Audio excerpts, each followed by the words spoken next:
Boa noite. Ai, vamos para mais uma Live às 20h20. Fala, Lê! Tudo bem? Acabei de começar. Tudo bem com você? Quanto tempo? Dona Nath! Vamos esquentando. Acabei de conectar. Esperar uns 3 minutinhos aí pro povo entrar. Aí eu faço a introdução. A live é como ser discreto.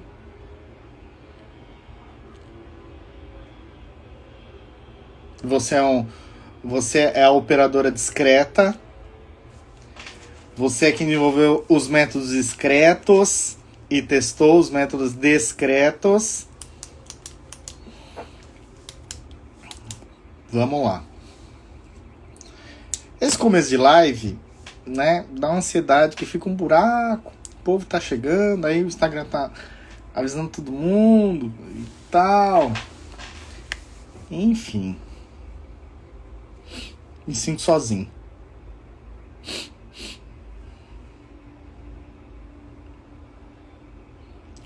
Meu pai entrou.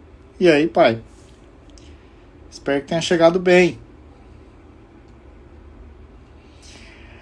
Qualitate, a imparável. Olha quem chegou aqui, a moça da patente. Qualitate imparável, insegurável.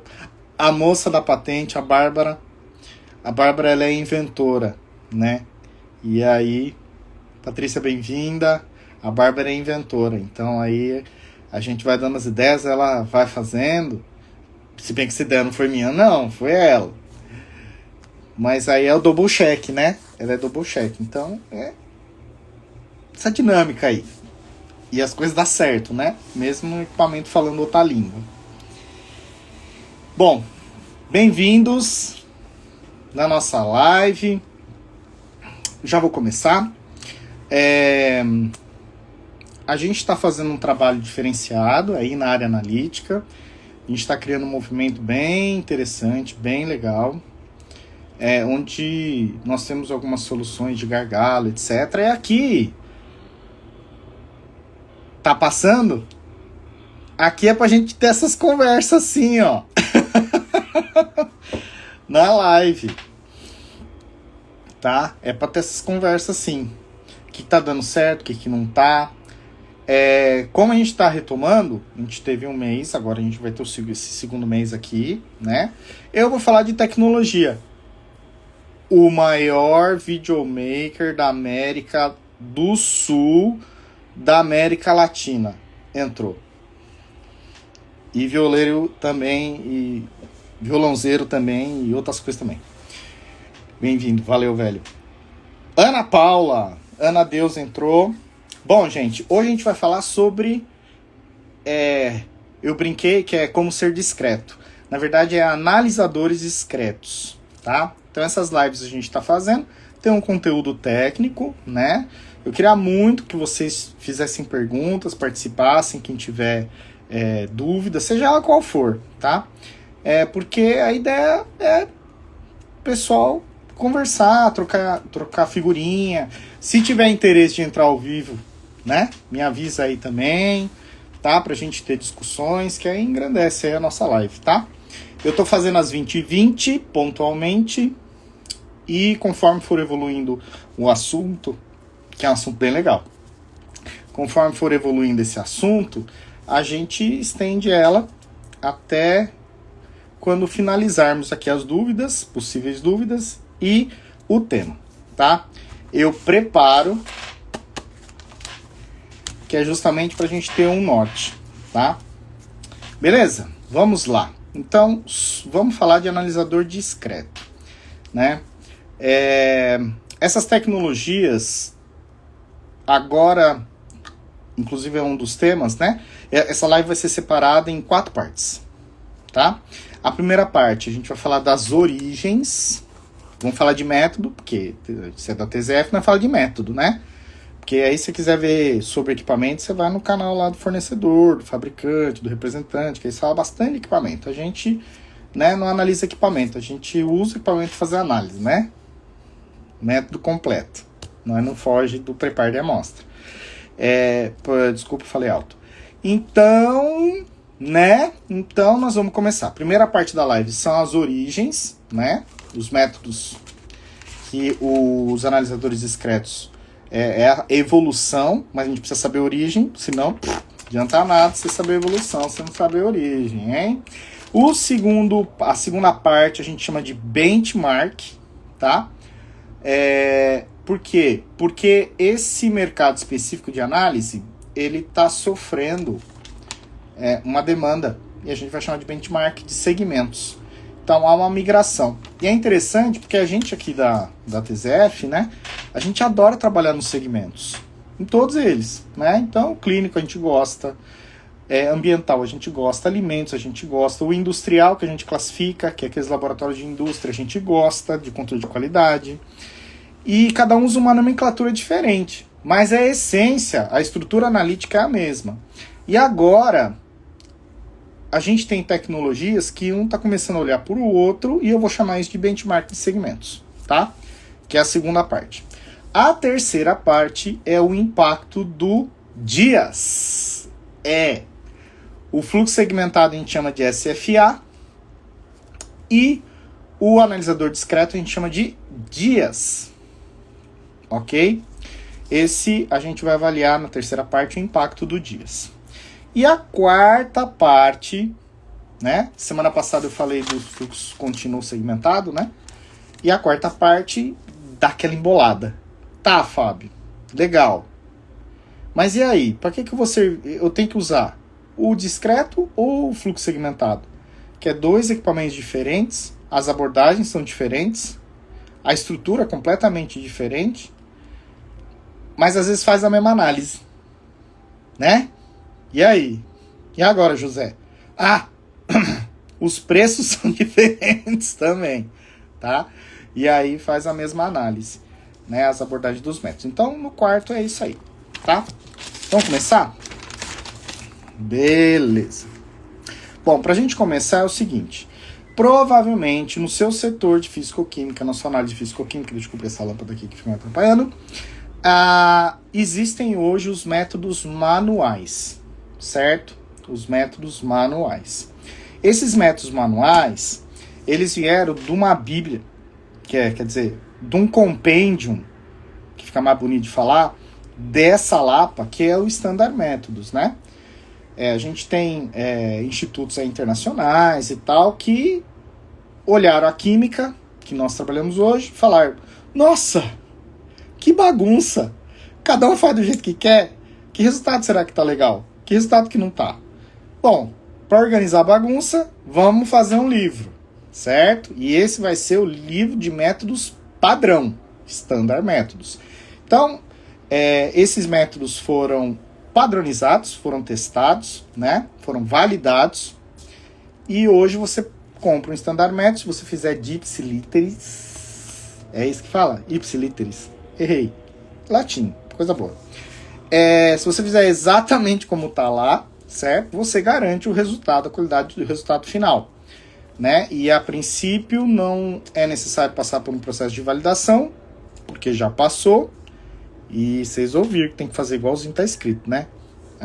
Tá. Assim espero.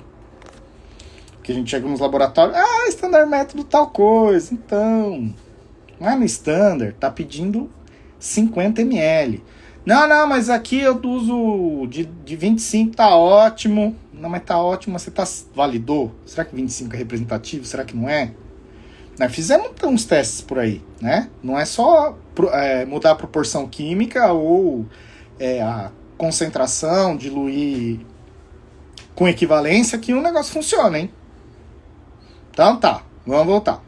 Então você tem os métodos manuais do Standard Métodos. 80% de quem segue o Standard, né? Mais ou menos esses métodos tradicionais tem como base o tal dos métodos colorimétricos, ok? Beleza. Então, nesses métodos, nessas normas, a gente tem a parte de preparo de amostra, manual, né? Uma amostra, um parâmetro. Um parâmetro. 80 toneladas de solvente. Bom, tem o preparo da amostra, manual. Depois do preparo dessa amostra, então essa amostra, como ela vem, não dá para você colocar direto no instrumento para uma análise, tem que preparar ela. Principalmente as análises colorimétricas, elas partem de um princípio, ok? Vamos lá. Depois do preparo da amostra, tem a pipetagem, né? Tiro aquela amostra, coloco no recipiente para próxima etapa, etapa 2, depois que você preparou, etapa 2, tá? Que é a etapa reacional. Então, você adiciona um reagente, esse reagente vai se ligar com o composto de interesse que você quer fazer análise ali, e esse reagente, se é uma técnica colorimétrica, ele vai dar uma cor. Ah, que alegria. Muito bom. Nem parecia, né? Tá, mas ele vai dar uma cor, né? E aí você vai medir essa cor. Após a reação colorimétrica, você faz a medição dessa cor pela técnica de espectrofotometria. Aí aqui é muito legal, porque não se tem uma convenção, cada lugar que você vai do país, do mundo, do universo, dentro da Via Láctea, fala de um jeito, ok? Mas a espectrofotometria, a gente pode separar como equipamentos que são, que possuem uma grade de difração, que é a grade que separa os comprimentos de onda, as cores e tal, ou filtros ópticos, tá? Existe um preconceito contra filtros ópticos? Sim, tem uma galera que é filtrofóbica. Tem. Tá? Por quê? Porque, gente, tem filtro que é feito de maneira de alta qualidade e tem filtro que é feito que dá medo de olhar, certo? Porque você tem efeito de dispersão, de difração, e eu não vou entrar nessas discussões, enfim. Então você tem filtros ópticos e grades de difração na espectrofotometria. A grade de difração ela pode ser fixa, parada, e ela vai tirando fotinho da amostra, né, assim que eu falo. Ou ela pode ser móvel, variável, e ela escolhe um comprimento de onda, uma cor, um comprimento de onda por vez. Beleza? Jóia. Então, a gente pode adotar a seguinte convenção, tá? Apesar de não estar claro, a seguinte convenção. Se você tem um espectrofotômetro colorimétrico, a gente pode chamar ele de colorímetro. E normalmente o seu colorímetro, sem preconceitos, ele vai atuar na parte do espectro do visível. Comprimentos de onda acima de 420 nanômetros, que você vê, né? É onde você vai fazer suas análises. Então tem fósforo, tem sódio, tem, enfim, algumas oportunidades aí. Gerou cor, colorímetro analisa. E existe os outros espectrofotômetros, ok? Que atuam tanto na região do visível quanto na região do ultravioleta, que é abaixo de 420 nanômetros. Tudo bem? Então, basicamente, a gente parte daí. A técnica do Standard Methods, né? Bem-vindos! A técnica do Standard Methods, ele prevê um preparo de amostra manual, uma pipetagem, a adição dos reagentes, tá? Às vezes você usa a temperatura para catálise desses reagentes, a gente chama de processo de incubação, que pode levar de 45 a 110 graus, dependendo da sua análise, ok? E após essa reação, a medição, né, desse agente que você colocou lá, ou da reação que ocorreu, que gerou uma atividade óptica, que a gente pode falar, tudo bem? Mas aí vocês já pegaram o lance? Esses métodos aqui são métodos de determinação indireto. Por quê? Porque você precisa fazer uma reação, certo? Então você precisa ter um elemento ali que você faz a reação, essa reação vai pegar o complexo ou vai ter uma ligação molecular ali e você vai medir este cara que gerou cor. Então, é estequiométrico, química, né, analítica, básica que a gente trabalha, mas é um método de determinação indireta. Origens. Entendemos a origem? Qual que é a principal mensagem nessa primeira parte das origens? Uma amostra, um parâmetro. Nossa, quero fazer 50 parâmetros. Quero fazer, menos, vamos dar outro exemplo. 4 parâmetros. Para 4 parâmetros, você vai precisar de 4 amostras. Tá? Então, basicamente, o Standard Métodos, para nos ajudar, trabalha dessa forma. Ok? O que aconteceu durante a evolução das coisas, né? Aconteceu um negócio chamado benchmark, né? Que eu mesmo que pus o nome, tá? Benchmark de segmentos, né? Então, por exemplo, ó, você conhece um laboratório que tenha alto volume de amostra, alto número de parâmetros por amostra. Então tem muita amostra e tem que fazer muita coisa na amostra. E tem um prazo apertado para a entrega dos resultados. Vocês conhecem? Se eu perguntasse para vocês, qual segmento você acha que tem um laboratório com tudo isso aqui, dessas necessidades? Pois é. Quando eu falo esses 3 pontos, o pessoal pode falar, é meu laboratório, né? Qualquer um se aplicaria. E também o pessoal pode falar, o ambiental. Que o ambiental tem essa característica, né? Alto volume de amostra, alto número de parâmetros por amostra, alto prazo apertado para entrega de resultado, certo? Pois é. O que acontece? Essa estrutura, essas necessidades vieram de uma análise que você faz toda vez que você... double check. Vai, conhece, né? Mas, olha que legal. Essa estrutura aqui, essas necessidades originalmente vieram de uma análise que a gente faz e não percebe, não tem nem ideia como funciona. Toda vez que você vai no médico, ele pede uma análise de sangue. Esse sangue vai para um laboratório clínico, certo?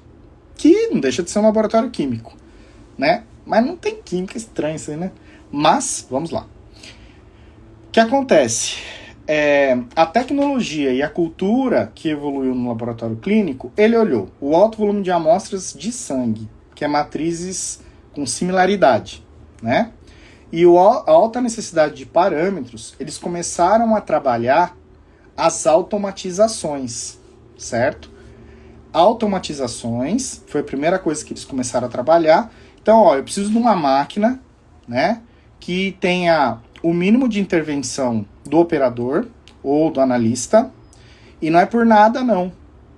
É porque esse analista tem que soltar resultado. Porque o prazo é muito apertado. Tá? Bom, eu tenho matrizes similares, certo? Os reativos para análise clínica são montados. Então, pessoal, eu quero o kit que faz análise de, ferro. Quero o kit que faz análise de creatinina. Quero o kit... É tudo kit. Deu para entender? Então, eles foram fechando de um jeito, tá? Para que o volume fosse alcançado. E eles fizeram isso de que forma? Usando analisadores discretos. Só que não tem esse nome lá, né?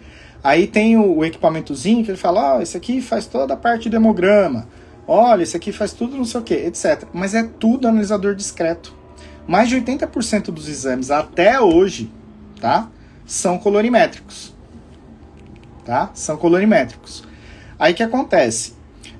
Esse desafio acabou sendo mais impulsionado pelo mercado clínico, por quê? As faixas de trabalho que a gente tem, óbvio que há uma evolução constante, para redução de volume e redução de faixa de trabalho, né? De concentração.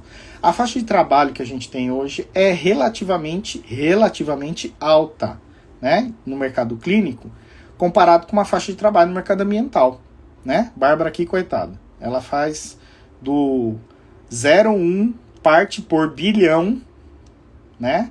Até o 30% em concentração, né? É muito diferente, tá? O mercado clínico, ele tem a faixinha dele, que é mais ou menos em miligramas por litro. Alguma micrograma por litro, mas mais ou menos miligramas por litro, tá? Para a parte analítica, para nós que trabalhamos com analítica, a gente acha, né, uma faixa mais razoável de trabalhar, certo?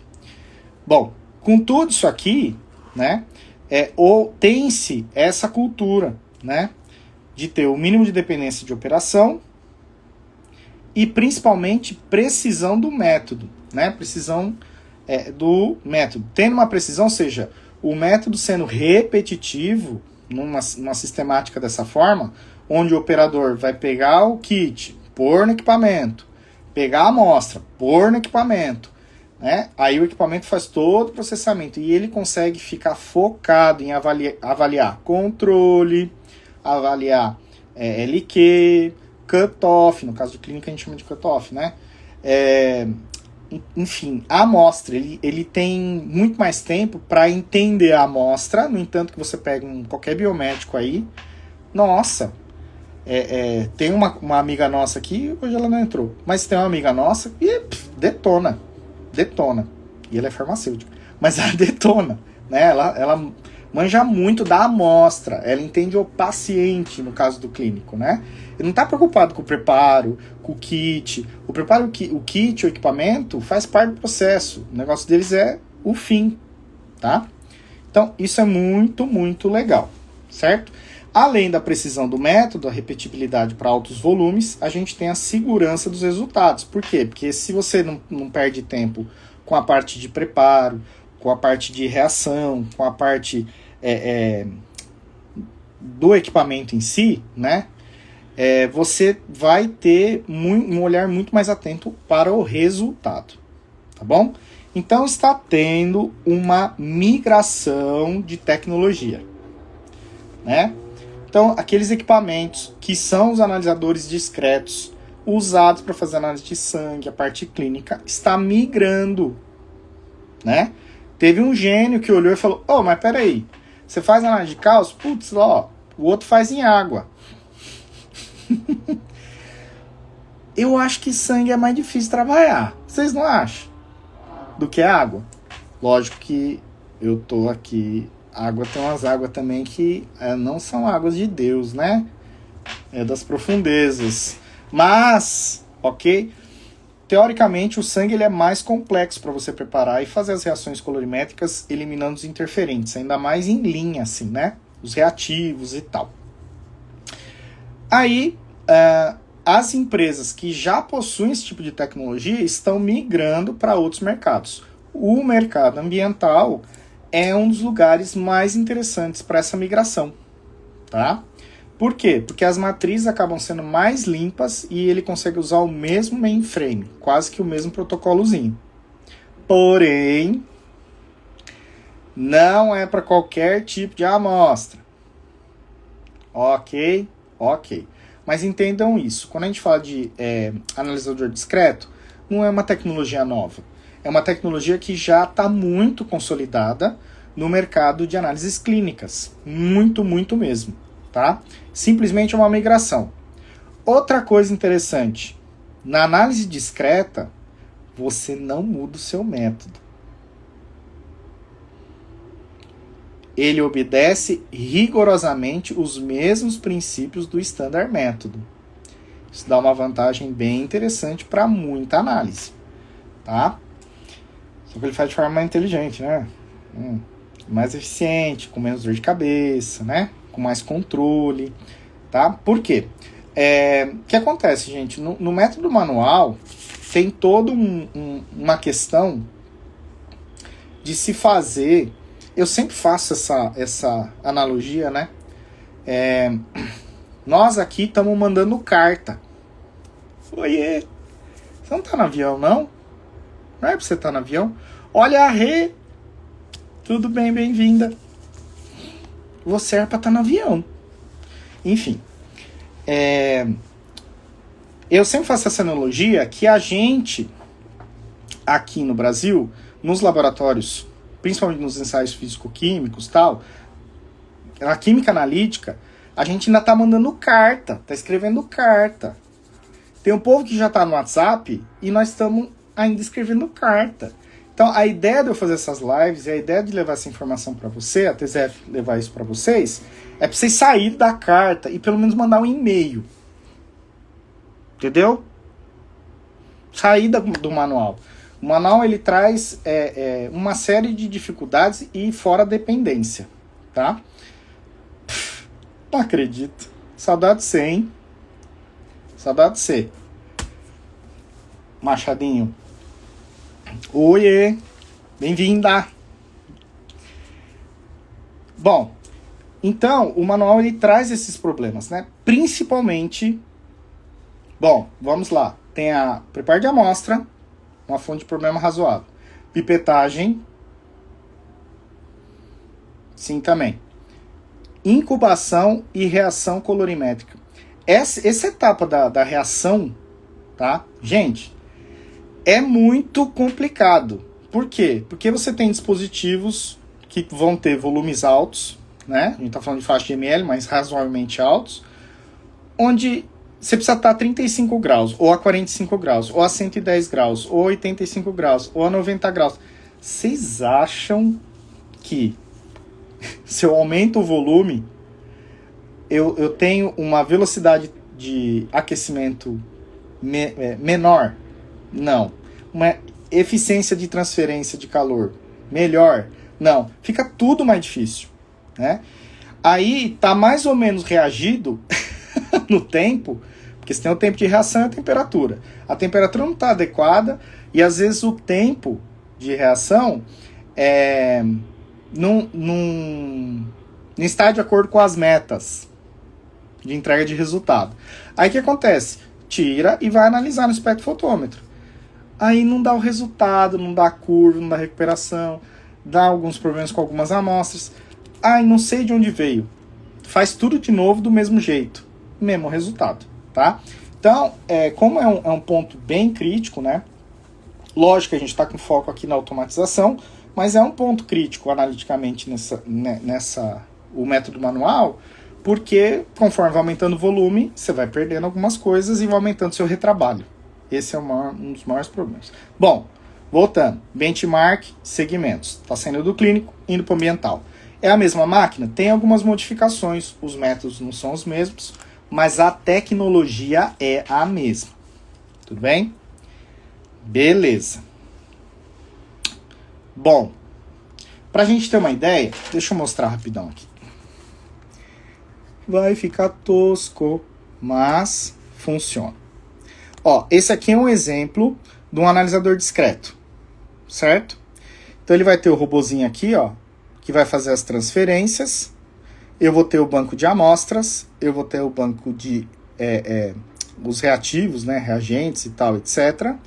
E aqui eu vou ter as cubetinhas. Olha que beleza, as cubetinhas. Porque é um espectrofotômetro, né? Então, tem as cubetinhas aqui.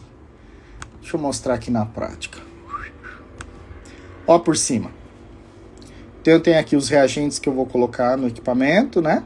Tenho o pipetadorzinho. Tenho aqui as amostras, tá? E tenho aqui o carrossel das cubetinhas. Existem analisadores discretos que usam a cubeta e trocam, né? Elas são descartadas. E existem analisadores que reaproveitam. Tem um sisteminha de lavagem que essa cubeta só vai sair daí quando ela estiver muito desgastada. Bom, então o primeiro passo que acontece com o analisador discreto é você reduzir, tá, consideravelmente o volume de reagentes e o volume de amostra. E o volume de incubação. Olha que belezinha. Então, com volume menor de incubação, você tem melhor eficiência térmica, certo? E tem melhor repetibilidade. E o tempo também reduzido em relação às outras marchas de reação, tá? Bom, deixa eu passar o videozinho. Beleza, tá vendo? Esse aqui é o recipiente dos reativos. Então, para fazer a reação colorimétrica, às vezes para fazer alguma diluição, enfim, se tem uma, duas reações, a marcha e tal, etc. Para cada método, para cada parâmetro, a gente vai ter um conjuntinho desse aqui, tá? Olha que belezinha. Coisa boa. Aí tem um bracinho que opera, ó, rapidão. Ah, Fábio, mas esse equipamento só tem um bracinho. Depois nós vamos conversar como você está calculando o tempo, tá? Bom, aqui são as cubetas, ó. Todas, coisa mais bonita. Nessa cubeta aqui, não dá para ver, que aqui me ajudaram, né? Olha aqui, ó, que beleza. Esse aqui é o sisteminha de lavagem de cubeta, né? Então faz 2, 3 lavagens, mais a secagem da cubeta e tal, coisa boa. Ó lá. Tá? As amostrinhas.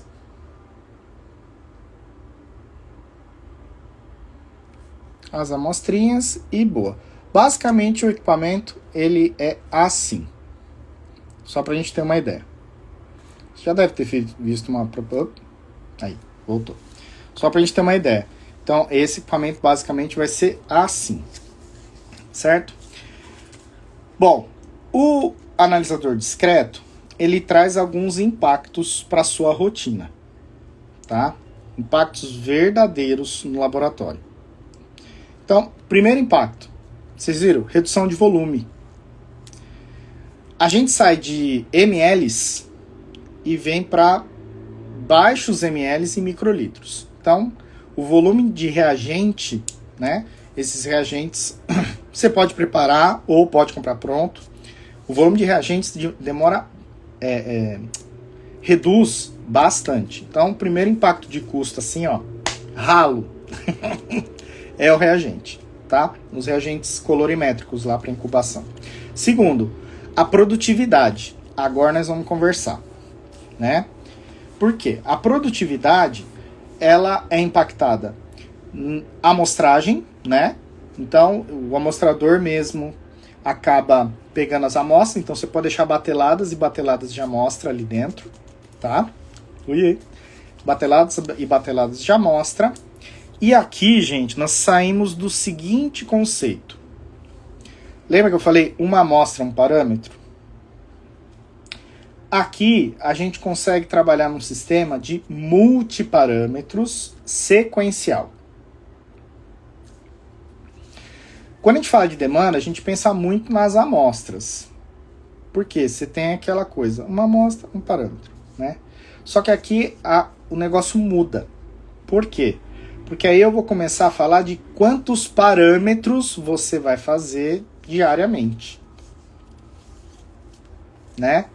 Então, o equipamento não fala quantas amostras você vai fazer diariamente, mas quantos parâmetros você vai fazer diariamente. Muda até esse conceito, tá? E aí, como essa produtividade aumenta muito, teu custo baixa lá embaixo. Baixa lá embaixo, coisa mais linda, né? Beleza, vamos baixar lá embaixo. Terceiro ponto de impacto do dia, né? Dos analisadores discretos. Discrete Analyzers. Redução de resíduo. Você viu a cubetinha? Coisa mais linda? Pequenininho? Né? A redução de resíduo. Então, o resíduo gerado é muito, muito baixo, tá? Coisa que você descarta um monte de amostra, um monte de reagente que não usa, ou um monte de reagente que venceu, ou um monte de coisa, e você tem que pagar por isso, né? Esses reagentes, alguns a gente tem que pagar, né? Não dá para descartar direto. Enfim, a redução de resíduo é absurda, tá? Aí, quarto ponto. Perguntas, né? Tipo, Fábio, legal esse analisador discreto. Mas e o preparo de amostra? Para aquelas amostras que eu tenho que preparar. Então, por exemplo, se você tem amostra sólida, sólidos, etc., às vezes precisa passar por um preparo prévio, né? O analisador discreto, ele vai pegar a amostra pronta. Ou seja, ou amostras razoavelmente limpas, amostras filtradas ou extratos, tá? E aí, dali para frente que ele vai fazer a análise. É assim que vai funcionar. Bom, Fábio, o preparo de amostra continua o mesmo? Sim. Para os analisadores discretos, o preparo de amostra continua o mesmo. Ele faz e automatiza a tomada de amostra, a reação colorimétrica e a leitura. Ele não automatiza o preparo. Isso tem que ficar bem claro, senão vira um elefante branco. Por isso, conversa com a gente primeiro, ok? Tô dando a dica. O que acontece? O povo aí sai comprando, aí fica parado. Aí você fala, pô, mas investir e tal. Então, conversa com a gente primeiro, porque você tem que ver o que vai encaixar no seu discreto. Tá? No seu analisador discreto. Bom, preparo de amostra fica o mesmo, certo? Certo. Só que tem um negócio. Você não reduziu o volume de análise? Reduziu, não reduziu? Preparo de amostra não tem oportunidade de reduzir o volume físico da quantidade? Tem também. Tá? Só que aí é uma reação em cadeia. Por quê? Teve uma época que o pessoal, né, entrou com um termo de microamostragem e miniaturização de amostra. Foi um termo famosão, a gente aí começou a trabalhar em cima disso, viu que deu certo em muitos lugares e tal. Aqui o impacto é absurdo nessa parte. E daí, Fábio? E daí que o custo de logística e cubagem, né, cai lá para baixo, né? Numa Fiorino, normalmente é a Fiorino, né? Ou no Peugeotzinho, também, que eu esqueci o nome da Peugeot. Mas, enfim, onde cabia uma quantidade, você reduzindo a frascaria, o tamanho da frascaria, vai dobrar. Vai permitir muito mais, vai ficar mais rápido a amostragem. Gente, é uma reação em cadeia de redução absurda, tá? Quando implementado. Então, são esses os impactos que a gente tem quando o analisador discreto entra no laboratório. Redução de volume de reagente, aumento de produtividade com amostragem automática, multiparâmetro, partner. Adorei. Obrigado. Então, quando você tem a sua partner ou a sua Fiorino, ok? O espaço melhora, amplia. Permite ampliar. Partner. Thank you. Achei chique, hein? Enfim. Eu falei aqui que a produtividade de amostragem automática com multiparâmetros, certo? Sequencial, multiparâmetro. Redução do resíduo gerado e redução e oportunidade do preparo de amostra ser mais eficiente com menor volume também utilizado. Fechou? Esses são os impactos do analisador discreto. Quarta parte que eu falei, que nós temos aqui. Fábio, adorei, né?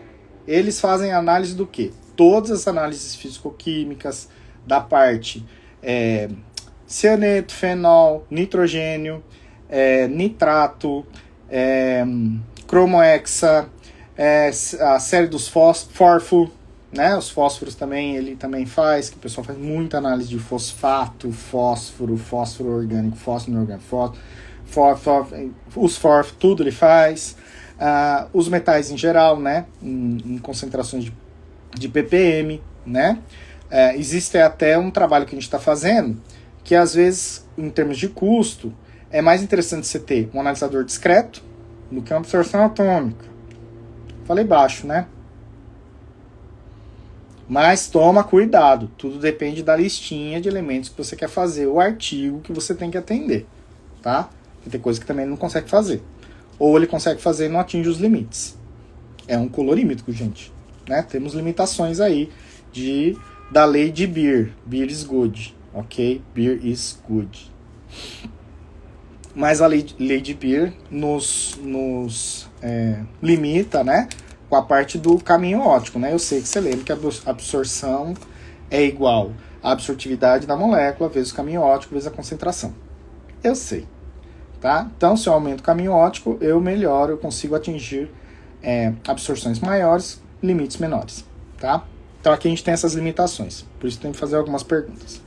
Bom, se você pegar a minha live da semana passada, a última, a gente falou de fluxo segmentado.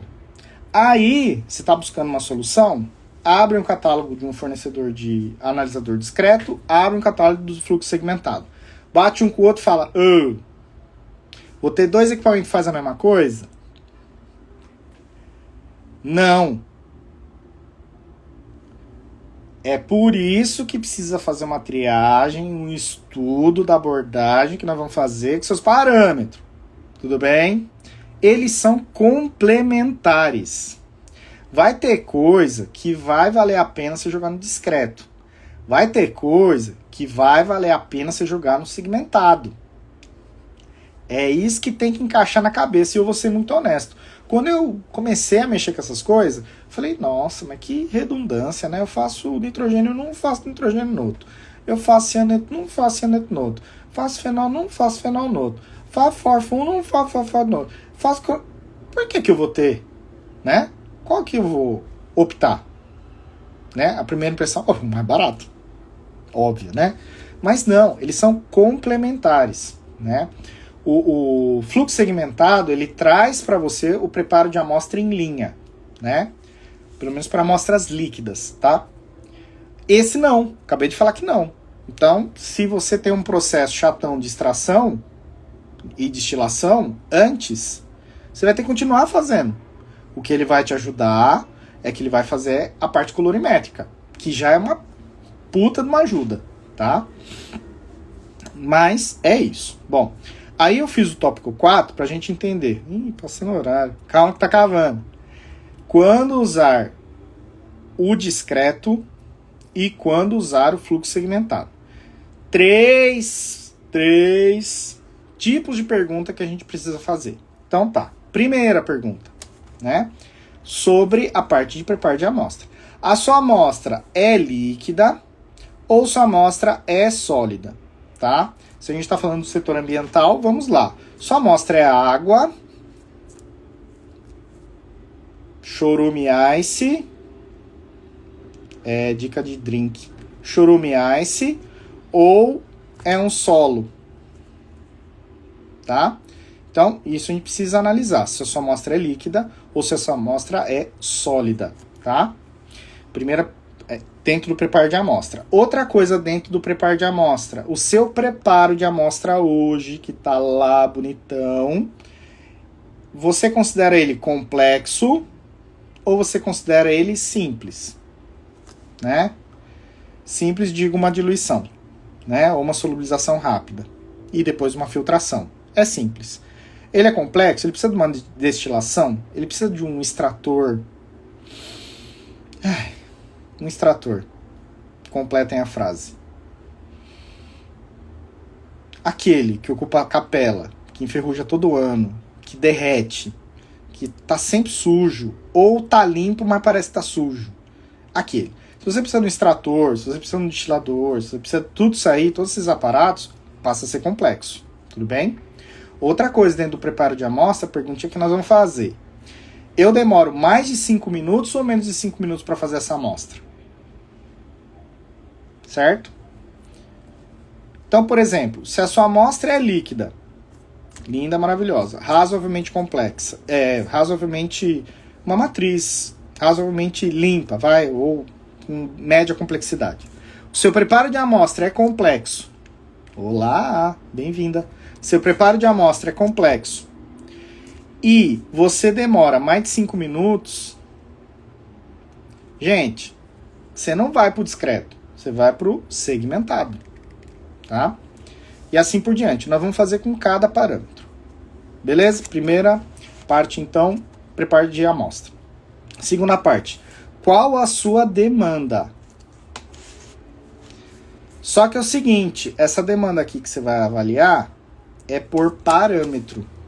Vai parametrizar, tá?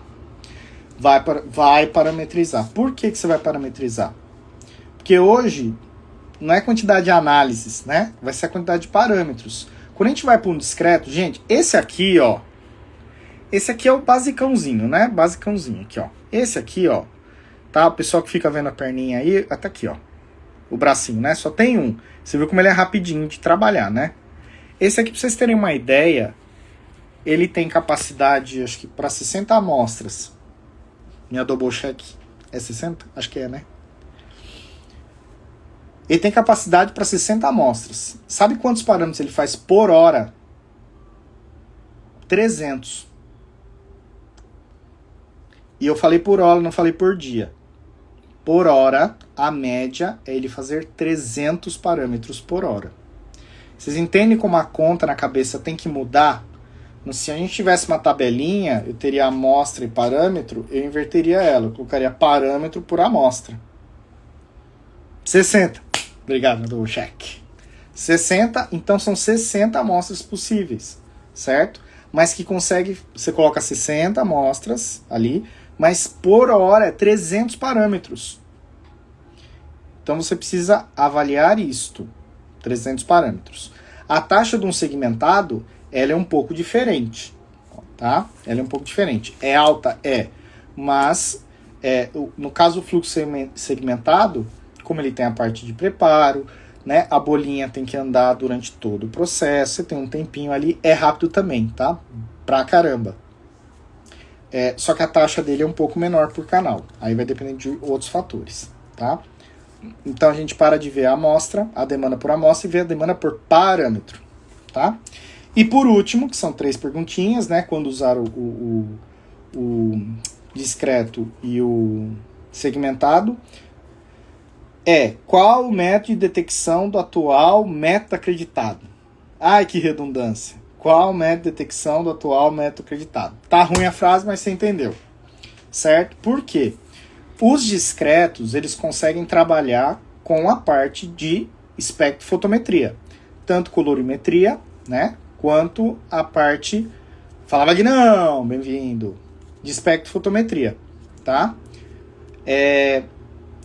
Existem módulos que também conseguem trabalhar com a parte eletroquímica, mas é um módulo que a gente coloca a parte desse cara aqui.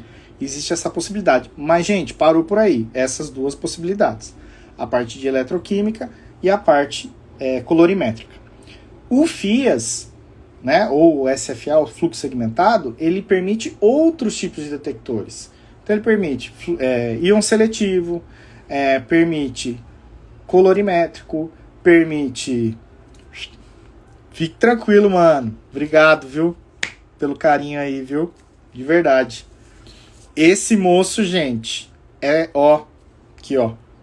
É um nível muito alto, viu? Então, ter essa parte no segmentado me dá outras oportunidades de detecção. Até fotometria de chama. Aí, FPD. Isso não é do GC? Isso é do GC. Pô, e o cara coloca no fluxo segmentado? Põe. Para fazer enxofre, dá para fazer. É que depende do filtro, né? Mas dá para fazer enxofre, dá para fazer nitrogênio, dá para fazer fósforo, tá? Vai depender do método que a gente for utilizar, o standard, etc. Mas dá para fazer isso no segmentado. Até isso dá para fazer, tá? No discreto, a gente vai ter o módulo colorimétrico, o espectrofotômetro, certo? E se você tiver alguma necessidade de colocar o eletroquímico, também dá para colocar. Ufa! Tudo isso, tá? Então a gente, recapitulando, nessa live nós falamos de como ser discreto. E por que é discreto? Vocês viram que eu mostrei? O espectrofotômetro fica tudo escondido. Aliás, tudo fica escondido, né? O incubador fica escondido, né? Só o bracinho aparece, né? As amostras ficam escondidas, os reagentes ficam escondidos, fica tudo escondido, bonitinho. Por isso que é discreto, tá? Então, nessa live aqui dos analisadores discretos, a gente viu a origem dos métodos manuais, né? O impacto sobre a parte de reação e incubação, né? Que é onde a gente mais pega em erro de método, é isso, né? O tempo e o volume de preparo, né? Beleza? A segunda parte foi o benchmark de segmentos. Então, é uma tecnologia que já usa em análise clínica. Você fez qualquer exame de sangue, passou por um bicho desse, com certeza. E que, como está rolando o benchmark, está tendo uma migração de tecnologia para outras áreas, principalmente ambiental, né? Para alimentos, algumas coisinhas, mas principalmente para ambiental. E terceiro, o impacto do analisador discreto no laboratório. Você viu que reduziu tudo. Vida boa, e próspera, certo? Que reduz custo de verdade, aumenta a produtividade e o principal mensagem dessa parte, o analista fica preocupado com a amostra, com o resultado da amostra, né? Não fica preocupado com aquelas outras coisas. Lembrem sempre da analogia que eu fiz com o pessoal de clínica, né? A clínica, ela pega o parâmetro e vê o paciente, né? O resto ela sabe que é só pôr a máquina, vai fazer. Ela precisa ser muito boa e entender o parâmetro, tá? Bom, o quarto foi quando usaram dias, né? Um analisador discreto ou quando usaram segmentado. A gente viu esses 4 pontos hoje. Espero que vocês tenham gostado. Eu curti bastante. Principalmente porque eu revejo umas pessoas que gosto muito, tenho saudades. Certo? Tá? Conforme, vocês vão ver que a gente vai ter umas campanhazinhas que a gente vai soltar por aí. Tem dúvida? Manda o direct. Tem alguma coisa muito específica? Tudo que você queria saber e tem vergonha de perguntar, manda um WhatsApp, tá? A gente tem aí o canal do WhatsApp, pode mandar pra gente, que é um prazer. É a paixão da minha vida, é a coisa que eu mais gosto de fazer, isso aqui, tá? Tudo bem? Muito obrigado a todos. Semana que vem tem live de novo, tá? A gente mudou, é 20h20, e eu falo Mike não sei o que, e aí hoje a gente estendeu um pouquinho, tá? Mas eu espero que vocês tenham gostado. E por favor, se soltem, perguntem. A gente tá aqui para responder, viu? Qualquer pergunta é pergunta. Inclusive, a gente é meio travado nisso. A gente trabalha na base de pergunta. Tá? Quanto mais perguntas vocês mandarem, melhor pra gente. E quem quiser aparecer com a gente aqui, tá? Você pede aqui pra aparecer que eu boto na live e a gente bate um papão na semana que vem. Tá bom? Obrigado vocês. Um abração a todos. Tchau, tchau.